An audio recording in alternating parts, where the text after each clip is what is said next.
Welcome to the 2021 San Diego Union Tribune Festival of Books.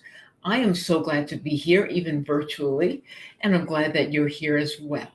Let me tell you a little bit about myself. My name is Jamie Gold. I am a wellness design consultant, Mayo Clinic certified wellness coach, and the author of 3 books on design and remodeling. If the technology is cooperating today, you should be seeing the cover of that latest book on your screen. It is called Wellness by Design, a room-by-room guide to optimizing your home for health, fitness, and happiness. When we initially looked at the publishing date on this, we considered the 2 times that most people think about getting in shape. The first one, of course, is New Year's resolutions time, and the second is the start of swimsuit season, which is usually around Memorial Day. So that's what we were shooting for. And then, of course, we all got hit by a pandemic before that could happen. Let me share a bit of the journey to writing the book, my personal journey, as well as my professional journey, and the images from the book as well. Not all, of course, but some of them. So let's get started. This picture, of course, is not from the book. This is from 2009. I was a 233-pound couch potato at the time. It was taken at a major trade show. And if you've ever been to one of those, you spend a lot of time walking around on concrete floors, and your feet can be killing you by the end of the day or before. Because I was packing on about an additional 100 pounds, I found that even just standing on my kitchen tile floors at times hurt. So with the stress of the extra weight and everything else going on in my life at the time, I realized that I had to do something or I would have a heart attack or a stroke. And I didn't want that to happen. So I started to swim laps again, which I had done earlier in my life, and I enjoyed it. And my body started to crave healthier foods. And I took off about 100 pounds. And that was great. You know, the excitement of losing weight. Everyone tells you how good you look, and you get to buy new clothes, and you inspire yourself and other people. And it is exciting and fun. But then you have the challenge of maintaining that weight loss, and that could be a whole lot harder. In fact, so many people gain the weight back, and I really didn't want that to happen. So quite by accident, I discovered that I was up for some new physical challenges, and I took up obstacle course racing. So my first one was a Spartan Sprint. I had signed up for it 7 months in advance, did a lot of preparation for it, working out with a coach and a team and learning what foods to eat and not eat and how far ahead and all those good things. And I realized that for myself, training and fueling for training and for events was a lot more motivating to me than dieting and exercising, especially endless dieting and exercising. So after that race, I signed up for other events. I did a few Ragnar Trail relays and some more Spartans and a few Go Ruck endurance events. And even, which I never thought I would do, I started training for a half marathon. So this picture is me at my first half marathon at the finish line. And I realized in getting there, and of course later training for a full marathon and Mount Whitney and a whole bunch of other exciting events, that my home was playing a supporting role in the process. That the things I was doing in my kitchen to get that set up, and my bedroom to sleep better, and my bathroom for recovery, and my garage for getting out the door faster with better organization, were all allies in this process of staying fit. Now, the links between your home and your health might not be obvious to everyone unless you're one of the many folks who either has an immunity issue or a breathing issue, or maybe you use a wheelchair or a walker. Then you might be tuned into what we really call wellness design. Might be a term you're familiar with, might not. But since I literally wrote a book on it, let me share my definition of what wellness design is. I call it the practice of creating spaces that support the physical and emotional well-being of their occupants. Those could be indoor spaces or outdoor spaces. They could be public or private, and occupants could be people who live there, people who visit, people who work there, even pets. They're all occupants in the spaces that we inhabit. So since this is such a huge topic, I mean, wellness design covers so many areas, I found it helpful to kind of create what I call an organizing principle. And that principle, which I included in the book, is called the 5 facets of wellness design. Those are health and fitness, safety and security, accessibility, functionality, and everyone's favorite, comfort and joy. Let's look at what some of these include. It's not a comprehensive list, just kind of a short list. So the first one is probably what you think of most when you think of health and fitness. That's exercise equipment. A lot of people went out and they got Pelotons last year, or they got other brands, and they got treadmills. Another example of health and fitness facet would be blackout drapes that just help you sleep better, block out that outside light, and anti-fatigue mats to cushion your joints when you're doing meal prep.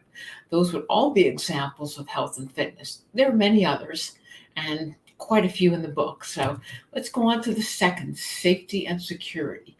That would include details like kitchen and bath ventilation, air purifiers, smoke, carbon monoxide, and radon detectors. And again, there are many, many more, but these are just a few examples of the safety and security facet.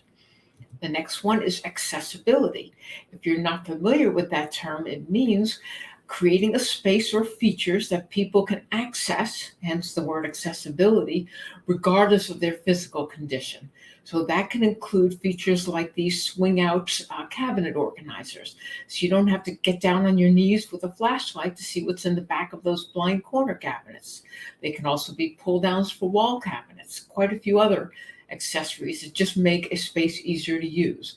There's also grab bars for tubs and showers, and barrier-free shower and home entries. If you think about it, it's hard to get into a home if there's steps and you use a wheelchair or a walker or even on crutches, but it's also hard to get in if you have a stroller or maybe one of those big roller bags. So barrier-free adds accessibility for everyone, and it adds visitability, makes your home easier for people you care about to come see you. The next facet is functionality. This one on the screen right now is something that I have in my own bathroom. It's a handheld massaging shower head.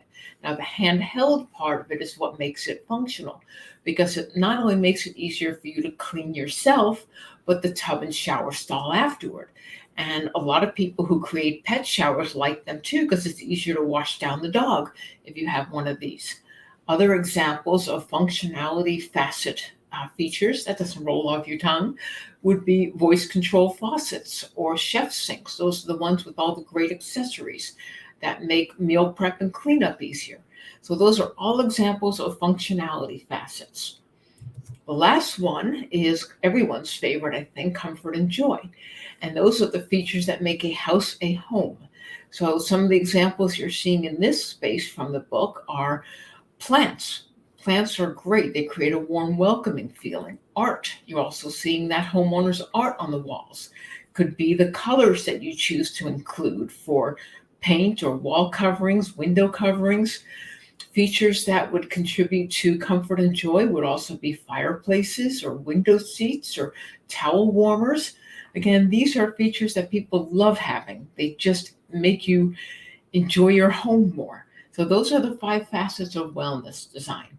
Now, when we look back at the start of the pandemic, if you ask people how they wanted to get healthy, they would probably say, well, I'm going to exercise more, I'm going to eat healthier, I'm going to get more sleep or reduce my stress. All of those still apply, of course, but I think before COVID, no one would have said, I'm going to read my kitchen or bathroom or bedroom.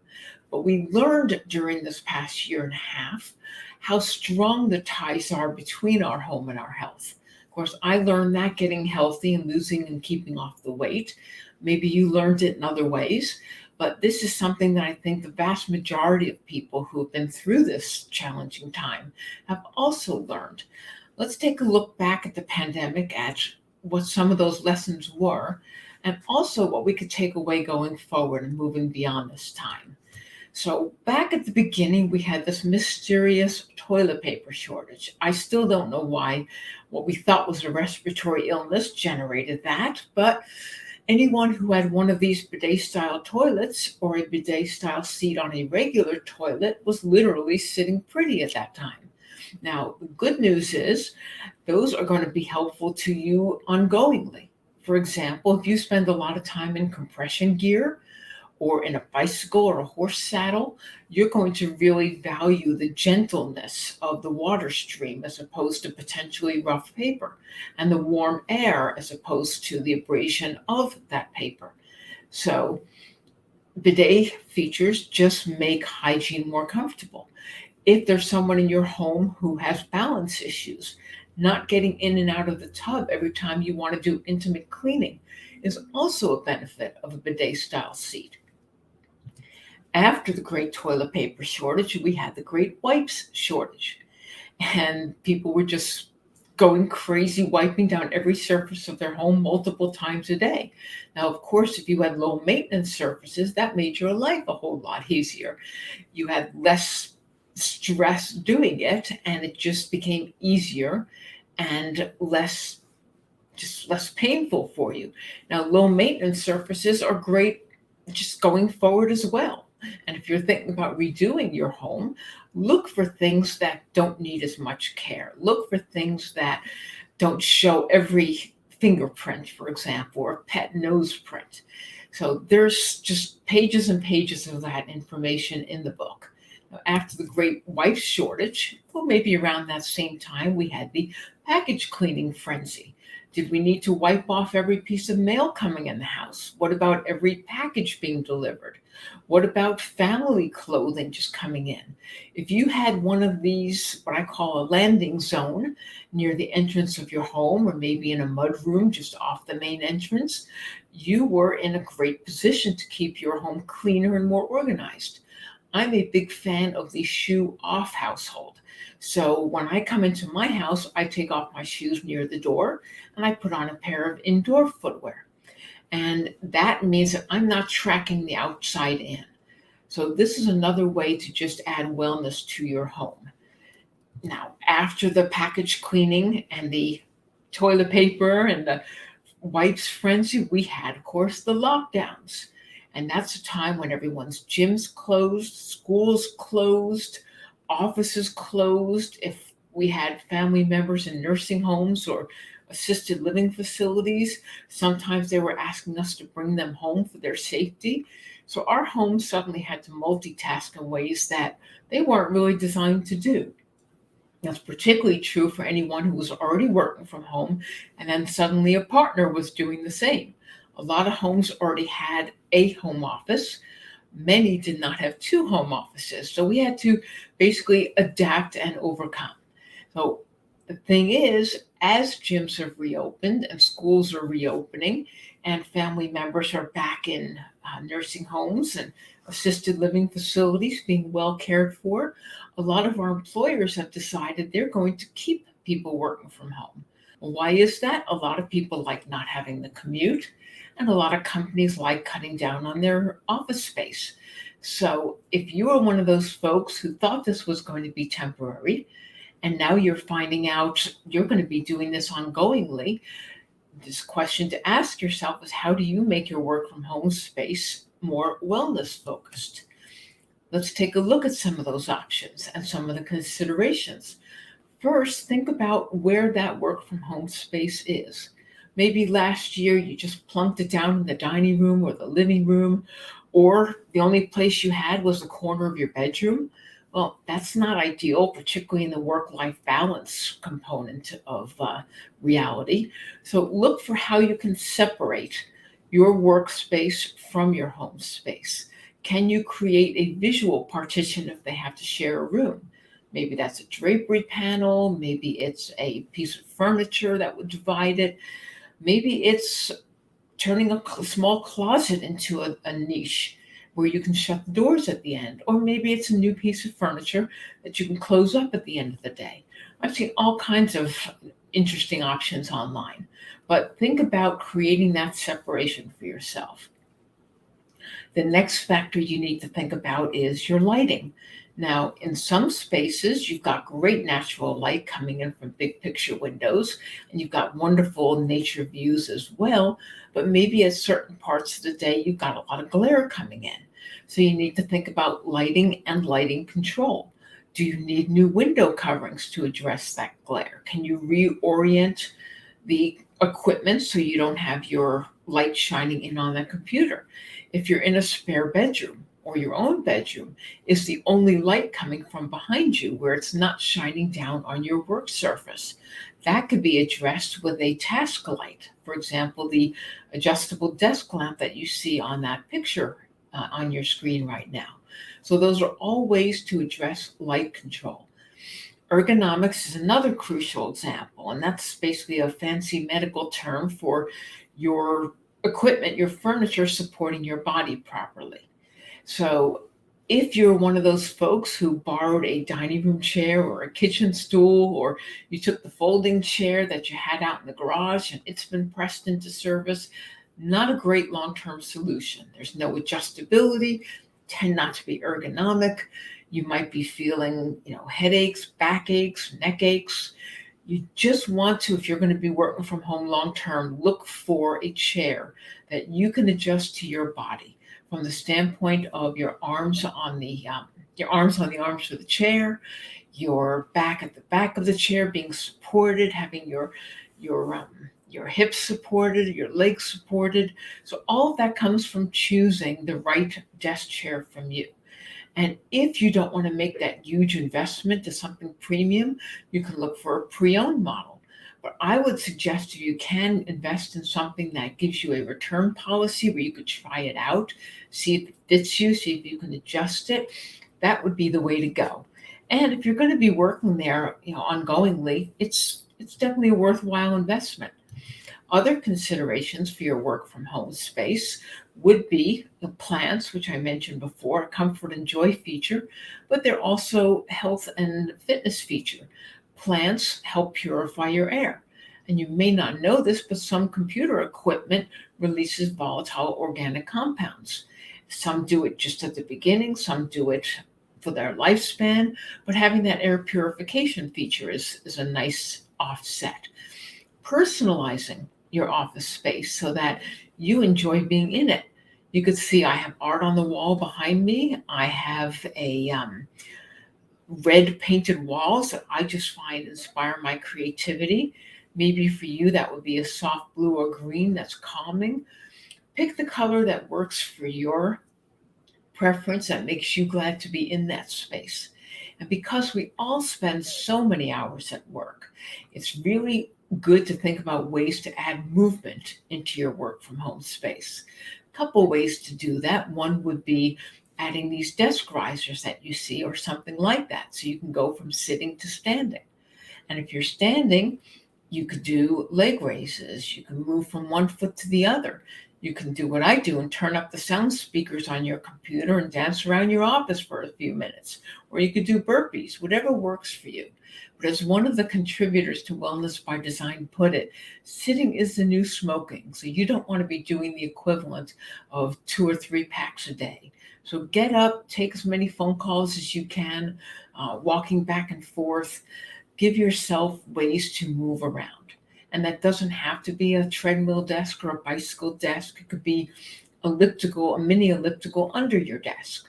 But look for ways to, again, increase that movement. In my Wellness by Design book, there are more than 200 pages of pictures and inspiration and ideas. And I know that not everyone owns their home. Some people are in a temporary or long-term rental situation. So I wanted to include tips that someone renting a home could use to enhance their wellness as well. There's also in the book a direction to a place on my website where I have information with resources and checklists that I can update. I don't know when a second update of the book will come out and be available in stores, but I can't update on my website all the time. So if you go to jamiegold.net, you're going to see a few different things there. One is you're going to see 2 excerpts from the book. Another is you're going to get word on any giveaways that are coming up. I've already given away one of those handheld massaging shower heads. I gave away an anti-fatigue mat. I'm sure there will be others coming up as well. So if you check in at jamiegold.net, you can find those. You can also subscribe to my wellness design blog called Gold Notes, and I've been publishing that since 2008. And it includes links to articles that I've written for Blue Zones and Design Milk and Forbes.com, and also, of course, the San Diego Union Tribune. You can also find information on my Wellness Wednesdays, and those are essentially interactive podcasts that I do on Clubhouse. So rather than just listening to folks speak, as you've been doing for the last 20 plus minutes, you could ask questions. You could share your own concerns and ideas. So you'll find links there to the upcoming Clubhouse sessions as well. Now, right now, through Labor Day 2021, I should say, I have a free download. You can find it from my homepage or from the blog, and it is free summer tips for using your home to get healthy. And so these are easy, affordable ways. So they're not requiring you to do a full remodel, just simple things that you could do to help you reach your fitness goals this summer, whether that's doing your first 5K or doing your next half marathon at the fastest pace. So that will be available again until Labor Day of 2021. Now, I am hoping that we can all get together in person next year. Festival of Books is one of my absolute favorite events in San Diego. So luckily, hopefully, we will all be there. We'll all get to gather, we'll get to share ideas. But in the meantime, you can find Wellness by Design at the link that I'm going to share for you right now. And there it is. That's our independent booksellers where you can find a copy of Wellness by Design. Again, my name is Jamie Gold, and I thank you for being here. Look forward to saying hi in person next year, and please stay well.